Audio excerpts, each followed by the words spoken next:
I've been a platoon leader for almost 6 months here in South Korea, and I'm not gonna lie, it has been one hell of a ride. And for this video, I wanted to talk about what I learned about myself and what I learned about my leadership. So, squad leaders. Squad leaders, I am not going to lie, they are the best thing for you. If you have your squad leaders on your side and they believe in you and they believe in what you're trying to do and they trust you, you're going to have an easier time leading your platoon. But I feel like you need to understand that you need to trust your squad leaders.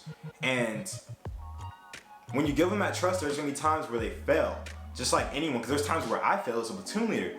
But you need to make sure that you're paying attention, because I'm not going to go into detail about it, but there was a time where some of my leaders in the platoon, they failed at a certain task, and I had to take away some of that power that they had in that area, so they knew that I meant business and I was serious about that area, right? So it's all about turning that knob to the right, turning the heat, the pressure on a little bit, and then talking to them and letting them know why you're doing what you're doing. Because then I had one of them ask me, "Hey sir, do you not trust us as your leaders?" And I explained like, "Hey, I do trust y'all. That's why I let y'all come out here and I let y'all do this piece, and I didn't check on y'all with this piece, and this is what happened, so this is why I'm doing this." And then after we were there for a little bit longer, I gave that trust back to them and I let them do what they were doing, and we had no problems or discrepancies after that. So what do I mean by that? This is that thin line in leadership where you're teetering. It's all about applying enough pressure. Well, let me back up. It's all about letting your leaders have that freedom to maneuver around the organization and to lead their troops. But if they slip up multiple times in a certain area, or an area that you really feel strongly about, that's when you turn that knob, you turn that pressure and that heat, and you take a little bit of that back. But then, here comes the teeter part on the leadership scale, is once you know, like, hey, they're back on target, let me give it back to them. Because if you take all their power away from them, I'm not gonna lie, you're gonna lose your leaders. So I gave it back after a few days, and we had no problems after that because they knew how serious I was in that area. So that's one of the things I learned about leadership. You need to trust your leaders first, give your intent, trust them, and if they slip up multiple times, then that's when you turn your heat on a little bit. And then once they're back on target, back in that azimuth area, you turn it back off. Give them back that authority, that power to lead their troops and maneuver in the formation. Now, about myself, since I just talked about my leaders, there's times where I got bad news in the platoon, I'm not gonna lie, and I was like, I'm gonna make the troops do this, I'm gonna make every single one of them do this and this and this, just so we can fix that problem and it won't happen again. And my squad leaders, they pulled me and they're like, "Hey sir, we can make this happen, but you're gonna lose the troops in this area right now. I'm not gonna lie, that's fucking stupid, sir." And I was just like, damn. And I'm over here trying to calm down. I'm talking to just my leaders, my senior leaders. And I'm like, dang, fine. You know what? You're right, Sergeant. You're right. And then I go on doing other stuff, and I think about it later. I'm like, damn, I was really about to make my troops do some stupid stuff, stupid things, because of how I felt about that. And it taught me to not lead with your emotions and to not lead just in the moment when you're emotional like that, and to take advice from your squad leaders. That's why I say it's very important that you have a great working relationship with your squad leaders, and even a family relationship, because I always like that family bond with my platoon, with my soldiers, my troops, my Joes. Because if your leaders are scared to actually talk to you and tell you when you need to calm down, or when your idea is, I'm sorry, like fucking stupid, then you're not gonna get anywhere and you're gonna lose a lot of battles. So that's what I learned about myself. There's gonna be times where whenever I get mad, I'm gonna wanna make the troops, like every single one of them, do something that's stupid. So for all my leaders out there watching the video, hey, I really do appreciate you guys like keeping me on point, taking care of the troops. Because as a platoon leader, y'all, I want y'all to know that the NCOs, the leaders, they really do take care of the troops if you have a great set of leaders. And by taking care of the troops, they protect the troops whenever you want to do stupid things as a platoon leader. Because there's gonna be times where you want to do some hooey stuff and some stuff that you have no freaking business doing. Like, hey sir, hey ma'am, we should not be doing this. So when your squad leaders, your team leaders, they say something, like really hear them out and ask them why they're saying that.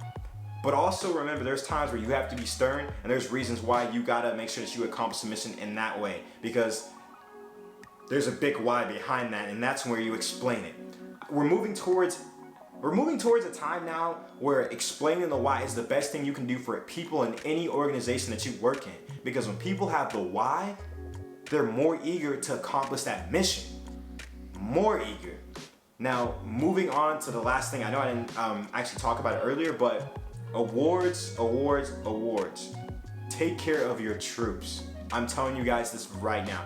Make sure that they leave on time, make sure they PCS on time, make sure that you're tracking when they're supposed to get back. Make sure you're actually tracking if they're married or if they have kids or like how their family's doing, because I'm telling you guys, it really means a big thing when you ask your troops, especially your leaders, how their family's doing, their kids, because it really does show them that you care. And I mean, don't just ask, because I'm telling you guys, like, really care about your troops. That is one of the biggest things that I see some leaders, not officers, not enlisted, they don't do at all. And when they try to do it, it just feels robotic that they just don't care. Now transitioning to the very end of this video, well, the last portion of this video, officers and enlisted, they both have jobs they do, and they both have a purpose in the military, right? But one thing I try to preach to my troops is just because you had a bad run-in with an officer, that doesn't mean that the officer corps is bad. That doesn't mean that all officers suck. Just because you got treated really bad by an NCO, or you had a terrible NCO as an officer, that doesn't mean that all NCOs are terrible. I really try to preach to my troops that it really comes down to being a human being. How you are as a person, how you treat people, and how you lead, and just listen to people. That's where I try to preach that no matter if you're Korean, American, German, it just depends on what kind of person you are. We're all human beings. It doesn't matter the rank. It doesn't matter if you're in the officer corps or the NCO corps, but just how you treat people. And that is what I try to preach on the daily with my troops. So, within these 6 months of being a platoon leader, I learned about my leadership. I learned about, trusting my leaders, and then turning that knob on, increasing the pressure and heat, and then turning it off, and then giving it back to them.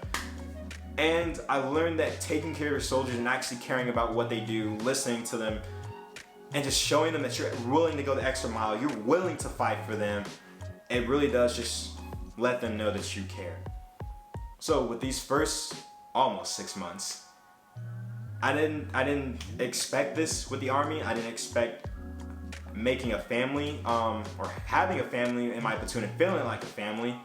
I didn't expect how much I was going to miss the troops, because I'm losing a lot of troops right now and they're going to the next duty station, which I'm happy for them. I want them to go on to the next adventure.